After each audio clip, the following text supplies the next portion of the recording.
Good morning everyone, कैसे हैं आप सभी। जय भारत ऑनलाइन क्लासेस पर मैं अमित अग्रवाल आप सभी का स्वागत करता हूं। ये एक ऐसा प्लेटफॉर्म है जो हमने हमारे क्षेत्र विशेष के बच्चों के लिए बनाया है, जहां पर आपको हम लोगों से पढ़ने का मौका मिलेगा और आपके डाउट्स हम लोग यहां पर सॉल्व करेंगे। देखिए, आज का जो टॉपिक है, जो डिस्कशन है, वो मैं करने वाला हूं किस बारे में दोस्तों। एक बहुत ही सेंसिटिव टॉपिक है, how to choose language in REET. देखिए, यूँ देखा जाए रीट के अंदर हम लोगों को जो लैंग्वेजेस प्रोवाइडेड होती हैं वो बेसिकली लैंग्वेज इंग्लिश होता है, हिंदी होगा और संस्कृत होता है। इसके अलावा बहुत सारी लैंग्वेजेस हैं, लेकिन जनरली हम 3 भाषाओं में से ही चुनते हैं। ठीक है, ये 3 भाषाओं में से ही हमें हमारी लैंग्वेजेस को चुनना पड़ता है। आप इनमें से कोई भी लैंग्वेज को चूज कर सकते हो। What is my suggestion is, आप लैंग्वेज हमेशा वही चुनिए जिसमें आपकी पकड़ है। देखिए, आपका लैंग्वेज चुनने का तरीका क्या होता है, आप या तो प्रीवियस जो स्टूडेंट पास्ड आउट है, whether they are your brother sisters uncle aunt, कोई फ्रेंड है, किसी ने भी रीट का एग्जाम पास कर लिया है, आप क्या करेंगे, उनसे पूछ लेंगे कि आपने क्या लैंग्वेज लिया। और अगर वो बंदा कहता है कि मैंने इंग्लिश लैंग्वेज को चुना है, तो आप क्या करेंगे, आप भी लैंग्वेज इंग्लिश ले लेंगे। अगर वो व्यक्ति कहता है कि मैंने संस्कृत चुनी है और हिंदी चुनी है, तो आप भी क्या करेंगे, संस्कृत और हिंदी को चुन लेंगे। आप ये मान लेते हैं कि उस व्यक्ति ने जिन भाषाओं के माध्यम से रीट को पास किया, वे भाषाएं रीट की सफलता की ओर आपको ले जाती है। जबकि ऐसा नहीं होता दोस्तों। हर एक व्यक्ति की जो कमांड होती है किसी भी लैंग्वेज के ऊपर, वो अलग अलग होती है। यू हैव टू चूज कि आपकी कमांड जो है वो कौन सी भाषा पर है। आपको ये नहीं देखना है कि मेरे दोस्त ने क्या लैंग्वेज लिया है, मेरे भाई ने क्या लैंग्वेज लिया था। ठीक है, आप चाहे इंग्लिश और हिंदी का कॉम्बिनेशन ले सकते हो, हिंदी और संस्कृत का कॉम्बिनेशन ले सकते हो, राइट। अगर आप इंग्लिश लैंग्वेज की तरफ जाते हो, again a question arises how कि लैंग्वेज 1 और लैंग्वेज 2 इन दोनों में से हमें कौन सी लेनी चाहिए, क्योंकि हर भाषा आपको 2 कंसेप्ट देती है, लैंग्वेज 1 और लैंग्वेज 2 का। तो आपके दिमाग में ये प्रश्न आता है कि इंग्लिश में हमें लैंग्वेज 1 चुनना चाहिए या हमें लैंग्वेज 2 चुनना चाहिए। अब आपको ये निर्धारित कैसे करना है, ये भी आप लोग क्या करते हैं, आप दूसरों की मदद से इसको चुनते हैं। आप जब रीट का फॉर्म भरने जाते हो, ई मित्र वाले भैया के यहाँ पर, उसने किसी से सुन लिया कि इंग्लिश को क्या लेना है, सेकंड लेना है, हिंदी को फर्स्ट लेना है, आप भी फॉर्म के अंदर वो फिल कर देंगे। आपने ये नहीं सोचा कि आपके ज़्यादा नंबर किस में आएंगे, लैंग्वेज 2 में आएंगे या लैंग्वेज 1 में आएंगे। ठीक है, आपको ये सोचना है कि which language will help me to get good marks, क्योंकि आपका टारगेट दोस्तों ज़्यादा नंबर लाना है। कम कोर्स से आपको मतलब कभी नहीं होता है। What is your target is to get good marks. ठीक है, अब अगर मैं बात करता हूं हमारे लैंग्वेज 1 और लैंग्वेज 2 का कॉन्सेप्ट कहां से आया है, तो वाई हम बात करें किसकी, वाई लैंग्वेज 2 कॉन्सेप्ट। 2 लैंग्वेज का कॉन्सेप्ट हम लोगों को कहाँ से मिल रहा है, तो ये बहुत सिंपल सी बात है। हमारा जो सिलेबस या तरीका है रीट का, वो कॉपी किया गया है किससे, CTET का कॉपीड है। आप चाहें तो इसका नोटिफिकेशन को उठा करके देखिए, रीट का नोटिफिकेशन और CTET का नोटिफिकेशन लगभग आपको सेम ही मिलेगा। ठीक है, CTET ने ये कॉन्सेप्ट क्यों दिया है, देखिए, CTET has this concept to know in which language the candidate will be comfortable to teach. क्योंकि CTET क्या करता है, आपको ऐसी स्कूल्स के अंदर पढ़ाना होता है जो डिफरेंट मीडियम्स के अंदर होती हैं। CTET कैसे पता करेगा कि आप कौन से मीडियम में पढ़ाने के लिए सक्षम हैं या आप कंफर्टेबल हैं। उसके लिए CTET ने क्या किया, आपका वैकेंसी के अंदर जब नोटिफिकेशन आता है, they have given already you, आप लैंग्वेज 1 वही चुनिए जिसमें आप मीडियम ऑफ इंस्ट्रक्शन चाहते हैं, मतलब शिक्षण का माध्यम आपका जो होगा। इसीलिए उन्होंने लैंग्वेजेस 2 बनाई कि लैंग्वेज 1 और लैंग्वेज 2। अगर आप लैंग्वेज 1 में अपने आप को बहुत अच्छा मानते हैं, आप लैंग्वेज 1 वो चुनिए जिसमें आप बेस्ट हैं, जिसका मीडियम ऑफ इंस्ट्रक्शन जो है वो आपके लिए बहुत ही अच्छा रहेगा। और लैंग्वेज 2 आपको चुननी है जिसमें आप क्या हैं, अपने आप को नॉर्मल फील करते हैं, अपने बेसिक कॉन्सेप्ट्स ही आपके उस लैंग्वेज के क्लियर हैं, राइट। तो ये जानने के लिए CTET ने 2 लैंग्वेजेस का कॉन्सेप्ट हमें दिया। लेकिन अगर हम बात करते हैं यहाँ पर तो actually as per today scenario Rajasthan में जब हम बात करते हैं हम लोगों को इस कॉन्सेप्ट की ज़रूरत नहीं है। जैसा कि यूपी टेट का मैं एक उदाहरण आपको देता हूँ। यूपी टेट में क्या किया है दोस्तों, आप उसको देखिएगा। यूपी टेट को, यूपी टेट में उन लोगों ने हिंदी को फिक्स कर दिया, लैंग्वेज 1 उन्होंने क्या कर दिया है कि लैंग्वेज 1 आपकी फिक्स है, क्या रहेगी, हिंदी ही रहेगी। क्योंकि यूपी टेट में जितने मीडियम है स्कूल्स के जो शिक्षण का माध्यम है वो सारा क्या हो रहा है, वहाँ पर हिंदी हो रहा है। तो उन्होंने लैंग्वेज 1 को क्या सेट कर दिया, हिंदी सेट कर दिया कि वो हिंदी ही रहेगा। सेकेंड लैंग्वेज में उन्होंने आपको ऑप्शन दे दिया, या तो आप इंग्लिश ले लें या क्या ले लें, संस्कृत ले लें। So when anybody writes exam of UP TET तो उन लोगों को कोई प्रॉब्लम नहीं होता है लैंग्वेज को चुनने के लिए। क्यों? क्योंकि उन्होंने सेट किया हुआ है गवर्नमेंट ने, language 1 will be Hindi, language 2 either English और संस्कृत। लेकिन हमारे साथ रीट में ये बहुत बड़ी समस्या कर दी गई है कि हम लोगों को लैंग्वेज 1 और लैंग्वेज 2 का कॉन्सेप्ट दे दिया है। तो अब ये लैंग्वेज हमें चुननी कैसे है उस पर हम बात करते हैं। देखो मैं थोड़ा सा नोटिफिकेशन की तरफ आप लोगों को ले जाना चाहूँगा। जैसे मैं सी टेट के लिए बात करता हूँ तो सी टेट में आप ये एक नोटिफिकेशन का मैंने स्क्रीनशॉट लिया है, आप देख सकते हो। यहाँ पर क्या लिखा हुआ है देखो, language 1 will focus on proficiencies. Proficiency का मतलब होता है आप उसके अंदर बहुत अच्छे होने चाहिए, आपकी उसके अंदर गुणवत्ता कुशलता होनी चाहिए उस भाषा में। To the medium of instruction, medium of instruction जो है दोस्तों वो क्या होता है, मीडियम ऑफ इंस्ट्रक्शन का मतलब है शिक्षण का माध्यम। आपके शिक्षण का माध्यम मतलब आप जिस मीडियम में पढ़ाना चाहते हो, तो आप कभी भी किस मीडियम में पढ़ाना चाहेंगे, उस लैंग्वेज में जिसमें आप बहुत कंफर्टेबल हो। और आप कंफर्टेबल उस लैंग्वेज के अंदर तब होंगे जब आपकी उस लैंग्वेज में क्या होगी, प्रोफिशिएंसीज होगी। ठीक है, इसमें आपको क्या क्या जांचा जाएगा, देखिए लैंग्वेज सेकंड जो है, लैंग्वेज सेकंड वो किस पर टारगेट करता है, C TET. I am talking about what friends, I am talking about C TET. Language second will focus on elements of language, मतलब जो भाषा के प्रारंभिक स्तर होते हैं उन पर बात करेगा। कम्युनिकेशन, संप्रेषण, बातचीत कैसे करते हैं उस पर बात करेगा। कॉम्प्रीहेंशन, हिंदी में हम इसे कहते हैं समझ, समझ पर बात करेगा। हम किसी भी लैंग्वेज को उठा लें, बेसिक चीज़ होती है उसकी समझना, उसको उसमें बातचीत करना। अगर आप किसी भी लैंग्वेज में बातचीत कर सकते हो, उसको समझ सकते हैं, that means basically you know that language. Proficiency का मतलब क्या हो गया, आपके अंदर उस भाषा में कुशलता है, आप मास्टर हैं उस लैंग्वेज के, दैट इज प्रोफिशिएंसी। तो सी टेट क्यों कह रहा है कि लैंग्वेज 1 में प्रोफिशिएंसी चाहिए, क्योंकि लैंग्वेज 1 मीडियम ऑफ इंस्ट्रक्शन होगा।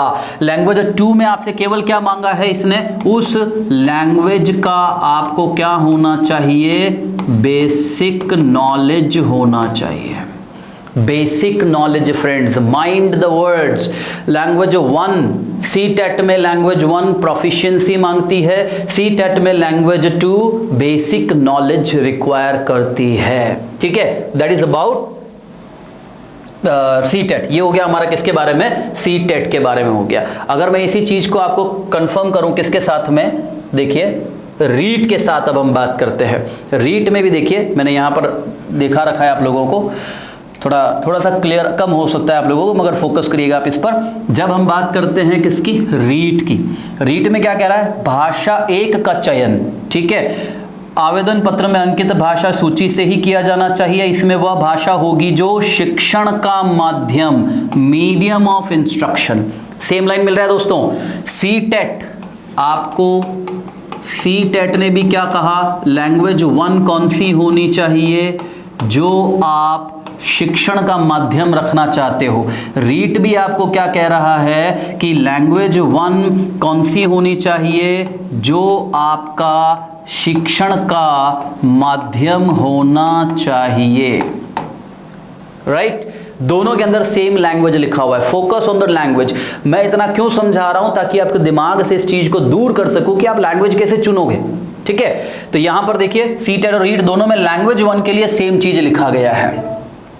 देखिए आगे वाले चलते हैं हम लोग, यहां आ जाइए सी टेट। अब अगर मैं बात करता हूं आपकी किसके लिए, सी टेट का लैंग्वेज,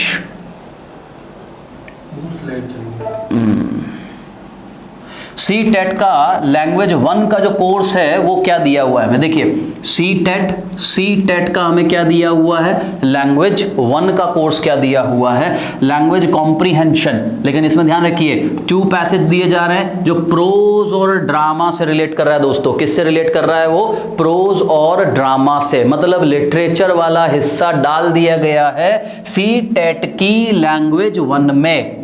माइंड करिएगा, सी टेट की लैंग्वेज 1 में क्या दिया गया है, लिटरेचर दिया गया है आपको, इन्फ्रेंसेस दिए गए हैं, ग्रामर और वर्बल एबिलिटी के क्वेश्चंस दिए जा रहे हैं आपको। शिक्षण विधियां तो आपको सभी में दी जाती हैं। बेसिक डिफरेंस कहां आता है हमारे पास में, जो 15 नंबर आएंगे हमारे, जिसमें ग्रामर लिटरेचर वाला हिस्सा है, वहां डिफरेंस देखो। लैंग्वेज 1 में आपको क्या दिया गया है, लिटरेचर। क्यों?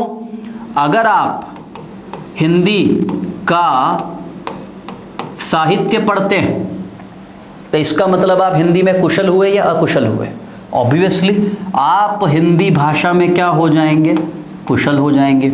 उसी प्रकार यदि आप लैंग्वेज इंग्लिश का क्या पढ़ते हैं, लिटरेचर, तो इसका मतलब आप उस भाषा में क्या हुए, स्किल्ड हो गए, गुणी हो गए। इसका मतलब सी टेट का लैंग्वेज 1 आपको ये मान के चलता है कि आप इंग्लिश लिटरेचर में क्या हैं, स्किल्ड हैं, और इसलिए आपसे ये चीजें पूछ रहा है।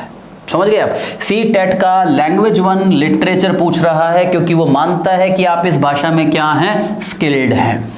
लेकिन देखो सी टेट का लैंग्वेज 2 का जो कोर्स है वो क्या कहता है आपको, सी टेट का लैंग्वेज 2 का कोर्स क्या कहेगा, प्रोज पैसेज, जिसमें क्या दिया जाएगा, क्वेश्चंस दिए जाएंगे। किस पर, केवल comprehension, grammar and verbal ability. Means आप लोगों को जो प्रश्न दिए जाएंगे वो किस पर आधारित होंगे, समझ पर आधारित होंगे। इसमें आपको समझने के लिए क्या दिए जाते हैं, आपको प्रश्न दिए जाते हैं आइडेंटिफिकेशन से रिलेटेड। आइडेंटिफिकेशन का मतलब हो गया फ्रेंड्स पहचान। You just have to identify कि ये जो दिया गया वाक्य में ये शब्द है वो किसका काम कर रहा है, क्या वो नाउन है, क्या वो प्रोनाउन है, या उस वाक्य का टेंस कौन सा है। मीन्स आपको केवल क्या करनी है, पहचान करनी है, आइडेंटिफाई करना है। आपको रीट में क्या नहीं दिए जाते हैं, फिलअप्स नहीं दिए जाते हैं कि correct form of the verb भरिए, या आप सही क्रिया का चुनाव करिए, या इसके अंदर आर्टिकल भरिए, या प्रेपोजिशन का फिलअप करिए। ऐसी चीजें यहां नहीं दी जा रही। यहां आपसे वो क्या पूछ रहा है, केवल आइडेंटिफिकेशन। लेकिन कहां पूछ रहा है, सी टेट की लैंग्वेज 2 में। Is it clear? C TET का लैंग्वेज 1 लिटरेचर पर फोकस करता है, सी टेट की लैंग्वेज 2 कॉम्प्रीहेंशन पर फोकस करती है, बेसिक चीजों पर फोकस करती है। अब रीड से इसका हम कंपैरिजन करवाते हैं। देखिए अगर मैं बात करता हूं रीड की, यहां पर ये आपका रीड हो गया यहां पर, ठीक है। रीट में देखिए, रीट में हम लोग क्या करेंगे, ये देखिए प्रश्न पत्र में निपुणता आपको दिख रहा होगा, यहां पर निपुणता की जांच, इसने क्या लिखा, भाषा 1 में निपुणता की जांच। और भाषा 2 का चयन जो है वो किससे किया जाएगा, सामान्य समझ, संप्रेषण और बोधन क्षमता।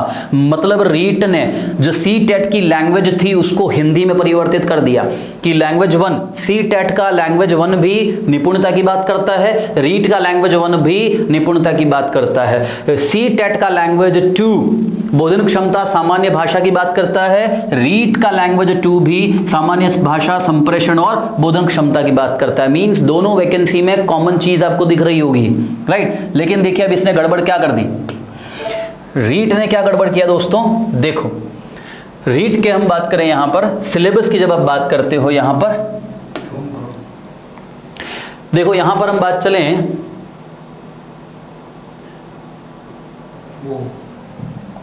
यहां देखो आपको इतना क्लियर नहीं दिख रहा होगा, लेकिन आप वैकेंसी के जो नोटिफिकेशन आता है उसमें जाके देख सकते हो। यहां पर जो हमने लिखा है वो क्या लिख रखा है, भाषा 1 के निपुणता की बात कर रहा है, ठीक है। भाषा 2 के अंदर सामान्य समझ संप्रेषण की बात कर रहा है, और सीटेट में भी मैं वही बात कर रहा हूं। यहां पर देखिए, लैंग्वेज 1 बात कर रहा है प्रोफिशिएंसी पर, और लैंग्वेज 2 बात कर रहा है कम्युनिकेशन कॉम्प्रिहेंशन एबिलिटीज पर। This is CTET and this is REET. Comparison को देखिए, रीट ने जो भाषा प्रयोग ली है वैकेंसी की, वो बिल्कुल सीटेट का हिंदी कर दिया है, ठीक है।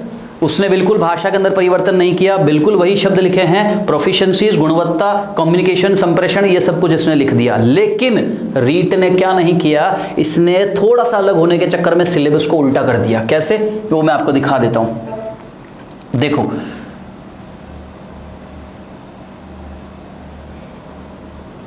ठीक है, यहां पर देखो आप, इंग्लिश जो रीट की फर्स्ट है, सी टेट की इंग्लिश क्या दे रखी है, वो सेकंड का कोर्स है। दोनों विपरीत चल रहा है दोस्तों। जो रीट की इंग्लिश फर्स्ट का कोर्स है, वो सी टेट की इंग्लिश सेकंड का कोर्स है। कैसे, पहली 3 यूनिट जो हैं आपको, वो किस पर देती हैं, पार्ट ऑफ स्पीच, टेंस का आइडेंटिफिकेशन पर, synonym, antonym, spelling, prefix, suffixes पर बात करता है, WH वर्ड्स देगा, एक्टिव पैसिव वॉइस देता है, डिग्री, फोनेटिक सिंबल्स, इन पर बात करेगा। बाकी की 3 यूनिट जो हैं वो किन पर बात करती हैं, हमारी शिक्षण विधियों पर बात करती हैं। Are you getting this? Again ध्यान दीजिए, REET English first, C TET की क्या है, इंग्लिश सेकंड है। सी टेट का इंग्लिश सेकंड क्या कह रहा था, सामान्य जानकारी चाहिए आपको भाषा की, गुणवत्ता नहीं चाहिए। लैंग्वेज 2 सी टेट में सामान्य जानकारी चाहिए। रीट ने भी यही कहा कि रीट में भी जो सेकंड लैंग्वेज होगी सामान्य जानकारी की होगी, लेकिन रीट ने कोर्स को रिवर्स कर दिया। रीट ने क्या कर दिया, कोर्स को रिवर्स कर दिया। जो सी टेट का इंग्लिश सेकंड का कोर्स है, रीट ने उसे इंग्लिश फर्स्ट में डाल दिया। मतलब रीट की इंग्लिश फर्स्ट में आपको जो अंग्रेजी पूछी जाएगी वो कौन सी होगी, सामान्य अंग्रेजी होगी, निपुणता वाली अंग्रेजी नहीं पूछी जाएगी। समझ रहे हो? फिर देखो, अगर मैं आपको यहां पर आगे ले जाता हूं, यहां पर देखिए आप, जो इंग्लिश 2 दी गई है रीट की, वो सी टेट की क्या है, इंग्लिश फर्स्ट है। यहां पर आप देख सकते हो, फर्स्ट 4 के अंदर हम बात करें तो लिंकिंग डिवाइसेस दिया गया है, सब्जेक्ट वर्ब कॉन्कर्ड, इन्फ्रेंस, मैंने सिलेबस में आपको इन्फ्रेंस दिखाया था अभी, पोइट्री आइटम्स हो गए, या ड्रामा की हम बात करें तो प्रोज लिटरेरी आइटम्स हो गए। मीन्स सी टेट का जो इंग्लिश फर्स्ट है, सी टेट का इंग्लिश फर्स्ट किसकी बात करता है, निपुणता की बात करता है। सी टेट का इंग्लिश फर्स्ट किसकी बात करता है, निपुणता की बात करता है। रीट का इंग्लिश सेकंड क्या कहता है, आपको क्या चाहिए, सामान्य जानकारी चाहिए। लेकिन रीट की इंग्लिश सेकंड का कोर्स कौन सा कर दिया इन्होंने, निपुणता वाला। समझ गए दोस्तों, क्या गड़बड़ कर रखी है रीट ने और सी टेट ने। जो लोग सी टेट देते हैं वो हमेशा यही कहते हैं इंग्लिश सेकंड लो। क्यों लो, क्योंकि इंग्लिश सेकंड जो है इसका, सी टेट का इंग्लिश सेकंड जो है वो सामान्य जानकारी मांगता है, और उसी कॉन्सेप्ट को आप रीट में भी कॉपी कर लेते हो कि इंग्लिश को क्या बना दो, सेकंड बना दो। लेकिन आप भूल जाते हैं कि जो कोर्स स्ट्रक्चर है वो दोनों का क्या दिया हुआ है, ऑपोजिट दिया हुआ है, एकदम विपरीत दिया हुआ है। समझ रहे हैं आप मैं क्या कह रहा हूं आप लोगों को, ठीक है। तो इंग्लिश फर्स्ट लेने पर आपको क्या फायदे हो सकते हैं, मैं अब आपको एक थोड़ा सा शॉर्ट एनालिसिस करके बता रहा हूं कि इंग्लिश फर्स्ट और इंग्लिश सेकंड में आपको फायदा किसमें ज्यादा है। देखिए, मैं ये नहीं कह रहा कि आप इंग्लिश सेकंड मत लीजिए, इंग्लिश सेकंड ले सकता है कोई भी व्यक्ति, लेकिन वो तब लेगा जब वो इंग्लिश के अंदर प्रोफिशिएंट है, उसे लगता है कि मैं मास्टर हूं इंग्लिश का। अगर आप इंग्लिश लैंग्वेज में थोड़ा सा हाथ तंग है तो आपको क्या करना चाहिए, इंग्लिश फर्स्ट लेना चाहिए। क्यों लेना चाहिए, देखिए बात करते हैं। सबसे पहली चीज, इसमें हमें ट्रांसलेशन की जरूरत नहीं होती। आप इंग्लिश का कोई भी क्वेश्चन को हल करते हैं, आप लोग उस प्रश्न को हल करने के लिए क्या करेंगे, अनुवाद करते हैं, ट्रांसलेट करते हो अपनी मातृभाषा में। जैसे मैं अगर एक वाक्य लिख देता हूं कि he got the information of his demise, मान लीजिए मैंने ये लिख दिया he got the information of his demise, और आप लोगों को कहा जाता है इस वर्ड जो अंडरलाइन किया गया है डिमाइस, इसका सिनोनिम बताइए या इसका एंटोनिम बताइए। आप लोग क्या करेंगे, you will start translating the sentence, आप इसको अनुवाद करना शुरू कर दोगे कि उसे मिली सूचना मगर किसकी। क्या आप डिमाइस का अर्थ जानते हो? अगर आप डिमाइस का अर्थ जानते हो तो मुझे इसका जवाब भी कमेंट में लिख दोगे। अगर आप नहीं जानते हो तो आप आकर अटक गए, तो डिमाइस का अर्थ नहीं आता है मुझे, तो मैं इसका सिनोनिम या एंटोनिम कैसे दूं। लेकिन अगर मैं डिमाइस का हिंदी आपको बता दूं कि डिमाइस का हिंदी जो है वो क्या होता है, मृत्यु होता है। डिमाइस का हिंदी जो है वो क्या होता है, मृत्यु होता है, तो आप मुझे तुरंत बता देंगे कि इसका विलोम या इसका पर्यायवाची क्या होगा, राइट। तो हम लोग क्या करते हैं, इंग्लिश के प्रश्नों को हल करने के लिए हमेशा उनको क्या करने की कोशिश करते हैं, अनुवाद करने की कोशिश करते हैं। लेकिन इंग्लिश फर्स्ट जो है वो आपसे क्या नहीं कहती, अनुवाद करो ही मत, क्योंकि वो हिंदी अर्थ नहीं पूछ रहा है, वो ये कह रहा है आप बिना अनुवाद के जवाब दे दो। उसका प्रश्न कैसे आएगा, ये वाक्य होगा, डिमाइस अंडरलाइन होगा, आपसे पूछेगा बताइए कि ये शब्द जो है ये संज्ञा है, ये शब्द विशेषण है, ये शब्द क्रिया की तरह इस्तेमाल किया गया है, या ये शब्द क्रिया विशेषण की तरह इस्तेमाल किया गया है। वो ये नहीं पूछ रहा है कि इसका हिंदी अर्थ क्या है, तो आपको अनुवाद करने की जरूरत भी नहीं है। बिना अनुवाद के आप जवाब कैसे देंगे, सब्जेक्ट वर्ब और ऑब्जेक्ट, हमारा कॉन्सेप्ट ये चलता है सब्जेक्ट वर्ब और ऑब्जेक्ट। ये आपका क्या हो गया सब्जेक्ट, ये आपकी क्या हो गई वर्ब, और द इंफॉर्मेशन क्या हो गया आपका ऑब्जेक्ट हो गया। अब क्या बचा हमारे पास, ऑफ हिज डिमाइस। ऑफ जो है दोस्तों वो किसका काम करता है, वो प्रीपोजिशन होता है। क्या बताने का काम करता है, ये आप लोगों को अधिकार बताने का काम करता है, राइट्स बताने का काम करता है। और आप किसी व्यक्ति वस्तु स्थान का अधिकार किसी दूसरे व्यक्ति वस्तु स्थान पर ही दिखा सकते हो। भाई पेन ऑफ राम, तो पेन भी क्या है, नाउन है, राम भी क्या है, नाउन है, ठीक है। वाइफ ऑफ श्याम, तो वाइफ भी क्या है, नाउन है, शाम भी क्या है, नाउन है। दोनों चीजें क्या हो रही है, नाउन हो रही है। तो इसका मतलब अगर मैंने ये पहचान लिया सब्जेक्ट वर्ब और ऑब्जेक्ट, ऑब्जेक्ट सामान्यतया दो ही चीजें होती हैं, या तो ये संज्ञा होता है या ये सर्वनाम होता है। सर्वनाम शब्द फिक्स है, आप बदल नहीं सकते उन्हें, तो ये सर्वनाम नहीं है, तो ये क्या बन गया आपका, नाउन बन गया। नाउन कनेक्ट हो रहा है ऑफ से, तो बाद वाले शब्द भी क्या होंगे, नाउन होंगे। क्या मुझे यहां पर ये पता करने के लिए कि डिमाइस नाउन है हिंदी अर्थ की जरूरत पड़ी? नो, मुझे कोई आवश्यकता नहीं थी इसका हिंदी अर्थ करने की।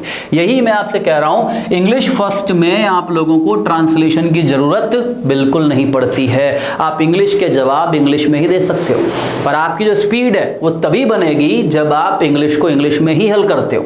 आप अनुवाद करोगे, आप टाइम लूज करोगे। आपको 150 मिनट्स मिलेंगे 150 क्वेश्चंस को सॉल्व करने के लिए, मगर उसमें से आप 10 मिनट निकाल दीजिए क्या फिल करने के लिए, ओएमआर फिल करने के लिए। रेस्ट बचे 140, लेकिन 140 में से आप 10 मिनट फिर निकाल दीजिए किसके लिए, इधर उधर देखने के लिए कि आप देखेंगे कौन कौन बैठा है आपके हॉल के अंदर। तो अब आपके पास में 150 प्रश्न हैं, समय कितना है 130 मिनट्स। कैसे सॉल्व करोगे, आपके पास एक प्रश्न के लिए 1 मिनट भी नहीं है। यहां पर वही व्यक्ति जीतता है जो व्यक्ति क्या रखता है, स्पीड रखता है। If you have speed and as well as speed के साथ क्या चाहिए हमें, एक्यूरेसी, सटीकता जवाब की, तो nobody can stop you to get the seat of your REET. कोई आपको रोक नहीं सकता है रीट की सीट लेने से, लेकिन स्पीड के साथ क्या चाहिए, एक्यूरेसी चाहिए। और स्पीड कब बनेगी, जब आप इंग्लिश को किस में सॉल्व करेंगे, इंग्लिश में ही करेंगे। भाई आपका समय खाने के लिए साइकोलॉजी दी जा रही है, वो भरपूर समय खाएगी आपका, तो आपको बाकी विषयों में से समय को बचाना पड़ेगा। और वो बचाएगा कैसे, अगर इंग्लिश लेते हैं आप इसे हिंदी में अनुवाद करेंगे, इट विल टेक टाइम, वो समय लेगा। लेकिन इंग्लिश को यदि हम इंग्लिश में ही समझते हैं, वो आपका समय बचाएगा। समझ रहे हैं आप बात को? इसलिए यहां पर आपको क्या होगा, लैंग्वेज 1 में ट्रांसलेशन नहीं चाहिए, that can save your time. दूसरी बात क्या है, जस्ट नीड टू आइडेंटिफाई, हमें ऐसा कोई भी नहीं करना है खालिस्तान में क्रिया भरिए, आर्टिकल भरिए, प्रेपोजिशन भरिए, वो कठिन होगा। लेकिन आपको केवल क्या करना है, पहचानना है संज्ञा है या नहीं है। ऑफ दे दिया जाए, पूछ लें प्रीपोजिशन है या नहीं है, प्रीपोजिशन है भाई, शब्द निश्चित है, ठीक है। नो फिलिप्स और टेक्निकल क्वेश्चंस आपको दिए जा रहे हैं। Language of question will be easier, सबसे बड़ी चीज ये है क्योंकि भाषा जो है प्रश्न की वही निर्धारित करती है कि वो कितना कठिन और आसान है। अंग्रेजी आप पहली कक्षा में भी पढ़ते हो और 10वीं में भी पढ़ते हो, दोनों सेम है। नाउन का कॉन्सेप्ट चेंज नहीं होता, टेंस का कॉन्सेप्ट चेंज नहीं होता, फिर 10वीं का प्रश्न दिखने में कठिन क्यों है? हमें कहा जाता है यहाँ पर रीड के अंदर 10वीं तक की अंग्रेजी आएगी, 10वीं तक की गणित दी जाएगी, लेकिन जब वो प्रश्न सामने आते हैं तो हम उन्हें हल नहीं कर पा रहे हैं। क्यों? क्योंकि प्रश्न की भाषा जो है वो कठिन कर दी जाती है। यहाँ पर जो आपको लैंग्वेज दी जाएगी वो लैंग्वेज इजी होगी, किससे? सेकंड लैंग्वेज से, क्योंकि ये नॉन प्रोफिशिएंट लैंग्वेज। कोर्स के हिसाब से बात करें तो इसने कोर्स बदल दिया, रीट ने कोर्स को बदल दिया है। होना चाहिए था लैंग्वेज वन प्रोफिशिएंट के लिए, लेकिन इसने स्ट्रक्चर कर दिया किसके लिए? नॉन प्रोफिशिएंट के लिए। तो इसकी भाषा जो है लैंग्वेज वन जो है वो लैंग्वेज 2 से आसान होगी। Content is up to 10th class obviously. Phonetic symbols are asked, not transcription questions. ठीक है, आप लोगों को जो प्रश्न पूछे जाएंगे वो प्रश्न जो हैं वो किससे रिलेट करेंगे?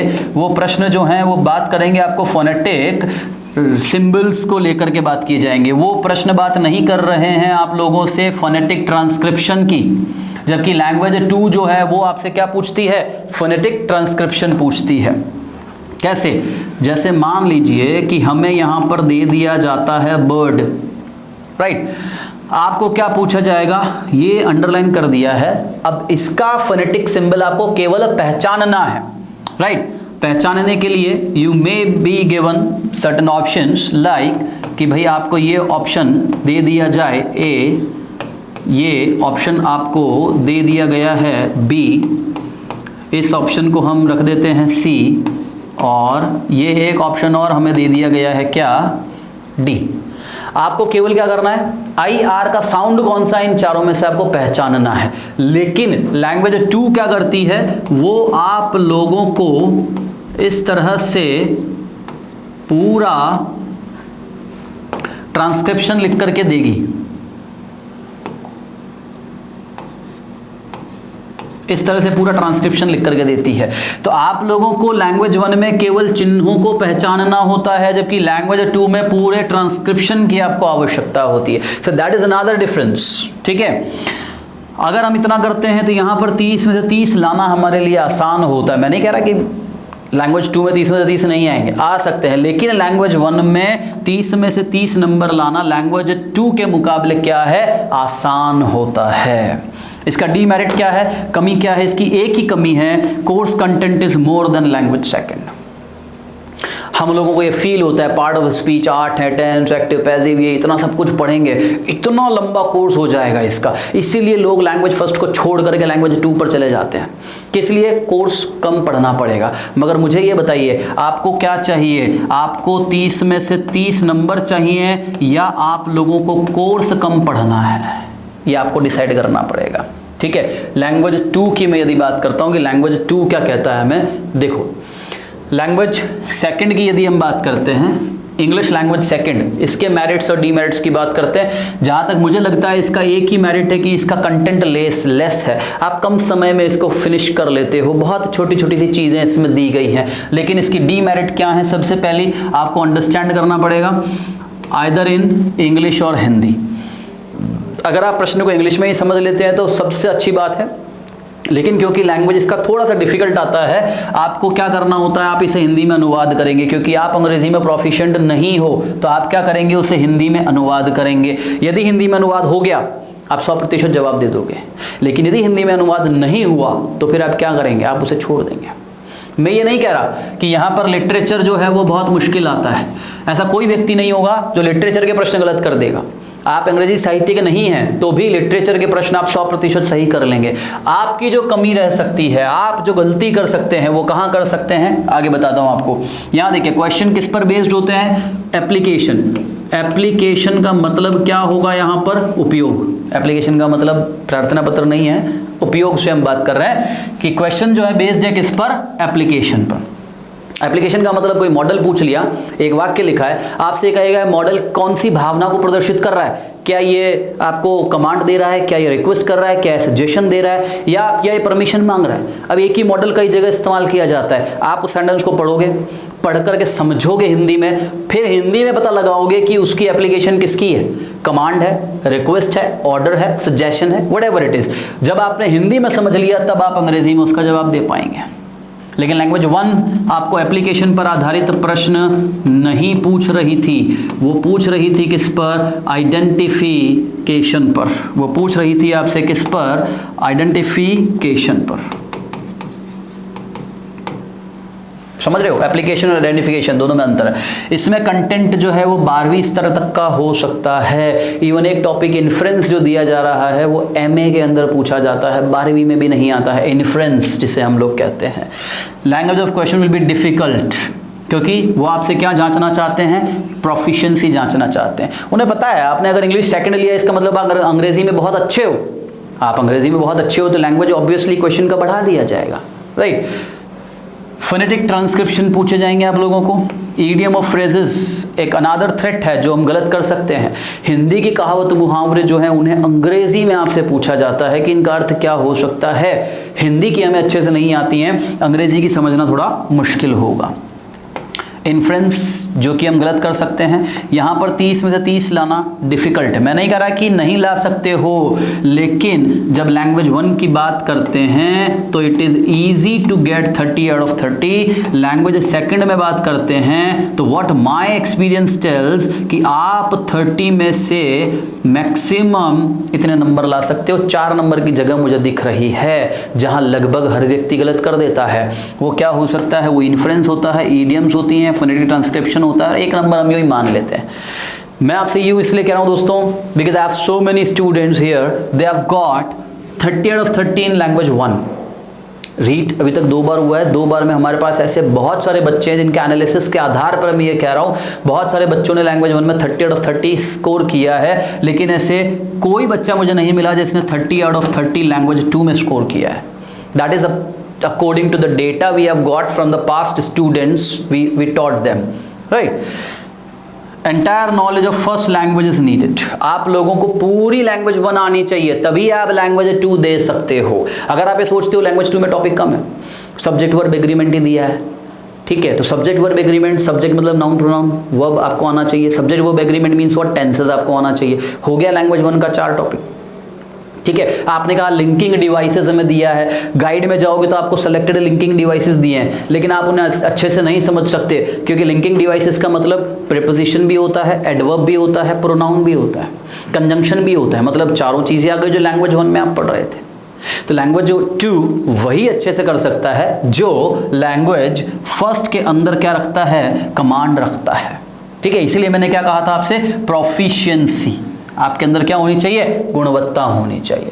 तो ये था आपका कॉन्सेप्ट किसका, इंग्लिश फर्स्ट और इंग्लिश सेकंड के कोर्स कंटेंट का। अब आप लोगों के सामने जो एक और थ्रेट पैदा होता है वो क्या होता है दोस्तों, अगर हम लोगों ने, जो एक और प्रश्न मुझसे दोस्त हमारे स्टूडेंट करते हैं, अगर हम लोगों ने इंग्लिश फर्स्ट ले ली तो हमारी हिंदी का क्या होगा भाई, फिर वही समस्या हमारे साथ हिंदी में आ जाएगी। अगर हम हिंदी सेकंड लेंगे तो हिंदी की भाषा बढ़ जाएगी, हिंदी में साहित्य आ जाएगा, ठीक है। तो अब देखिए इसका जवाब क्या है, हिंदी आपके लिए हमेशा सेकंड लैंग्वेज बनेगी यदि आप अंग्रेजी को क्या चुन लेते हैं, फर्स्ट चुन लेते हैं, ठीक है। और अगर आप उसके सिलेबस को चेक करेंगे तो आपको क्या मिलेगा, केवल 1 यूनिट जो है वो अलग मिलेगी हिंदी फर्स्ट और हिंदी सेकंड में। 6 यूनिट में से 5 यूनिट का कोर्स सेम है आपका हिंदी फर्स्ट और हिंदी सेकंड का, केवल 1 यूनिट का कोर्स आपका चेंज दिया गया है। और इस यूनिट से कितने प्रश्न पूछे जाते हैं, 5। अगर आप इंग्लिश फर्स्ट और हिंदी सेकंड लेते हैं तो आपकी रिस्क जो है दोस्तों वो 5 नंबर की है। अगर आप इंग्लिश सेकंड और हिंदी फर्स्ट लेते हैं तो आपकी रिस्क जो है दोस्तों वो कितने नंबर की है, 20 मार्क्स की है, क्योंकि इंग्लिश फर्स्ट और इंग्लिश सेकंड में 20 नंबर के प्रश्न अलग आते हैं, जबकि हिंदी फर्स्ट हिंदी सेकंड में केवल 5 नंबर के प्रश्न ही अलग आते हैं। बहुत बड़ा डिफरेंस है ये, इसको ध्यान रखिए, इंग्लिश सेकंड और इंग्लिश फर्स्ट।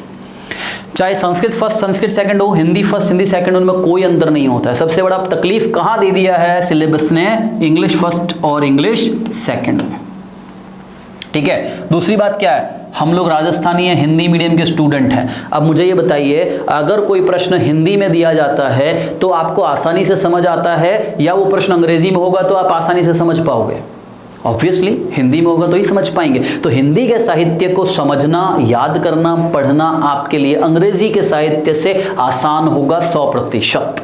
ठीक है, वही चीज मैं कह रहा हूं, difficult language of Hindi rather than English. तो अगर आप ऐसा करते हैं हिंदी सेकंड बनेगा, ऑब्वियसली हिंदी सेकंड बनेगा, लेकिन आपके वहां पर केवल रिस्क होगा 5 क्वेश्चंस का, right. So that's all for the day.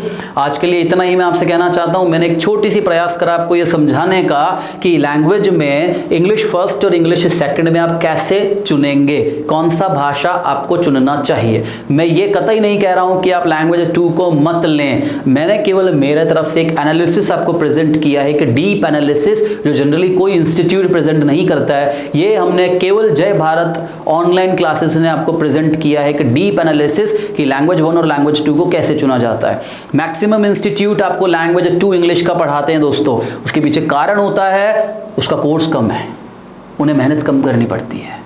लेकिन आप इस चीज को फिर से देखिए, रीट का पेपर उठाइए पिछले साल का, लैंग्वेज फर्स्ट का क्वेश्चंस को पढ़िए, लैंग्वेज सेकंड के क्वेश्चंस को पढ़िए, दोनों को हल करने का प्रयास करिए। प्रेजेंट नॉलेज में आप किस में ज्यादा नंबर ला सकते हो उसको देखो, आपका जवाब आपके सामने होगा कि आपके लिए बेस्ट क्या है। Do not believe in others, आप दूसरों में विश्वास ये मत करिए कि वो उसके लिए अच्छा था तो आपके लिए भी था। ठीक है, लास्ट में एक ही चीज आप लोगों को कहना चाहता हूं, क्या बनिए, बी एनालिटिक, विश्लेषण करने वाला बनिए। आप तैयारी कर रहे हैं दोस्तों किसकी, टू बी अ टीचर, आप एक अध्यापक बनने का प्रयास करते हो, और अध्यापक का काम क्या होता है, एनालिसिस करना। अगर आप खुद के लिए एनालिसिस नहीं कर सकते हैं, then you can not be a good teacher ever, आप कभी भी एक अच्छे अध्यापक नहीं बन सकते। तो इसलिए शुरुआत करिए स्वयं से, क्या चुनना है, कौन सी भाषा लेनी है, किस पर निर्भर करेगा, एनालिसिस पर। So be analytic, use your senses. भगवान ने हमें 5 सेंस दिए हैं, 5 हमारे सेंसेस हैं, आईज, नोज, ईयर, स्किन, है ना, these all things, use them, उनका प्रयोग करिए, उन्हें छोड़िए मत, उनका प्रयोग करिए। दूसरी सबसे बड़ी बात मैं क्या कह रहा हूं, do not believe that if something is good for others और अ पर्सन, अगर किसी व्यक्ति के लिए कोई दूसरी चीज अच्छी है तो वो चीज आपके लिए भी अच्छी होगी, ऐसा कभी भी नहीं है। ठीक है, अगर किसी के लिए इंग्लिश, मैं कहता हूं मैं रीट दूंगा तो मैं इंग्लिश ही चुनूंगा, इसका मतलब मेरी नौकरी लग जाएगी, लेकिन क्या ये जरूरी है आप इंग्लिश लेंगे तो आपकी भी लग जाएगी? नहीं, ये कौन बताएगा, ये आपका एनालिसिस आपको बताएगा। ठीक है, and last but not the least, know your potentials, अपनी क्षमताओं को पहचानिए, अपनी ताकत को पहचानिए, तभी आप 1 शॉट रीट क्लियर कर सकते हो। ओके, बहुत बहुत धन्यवाद। That's all, thank you so much everyone.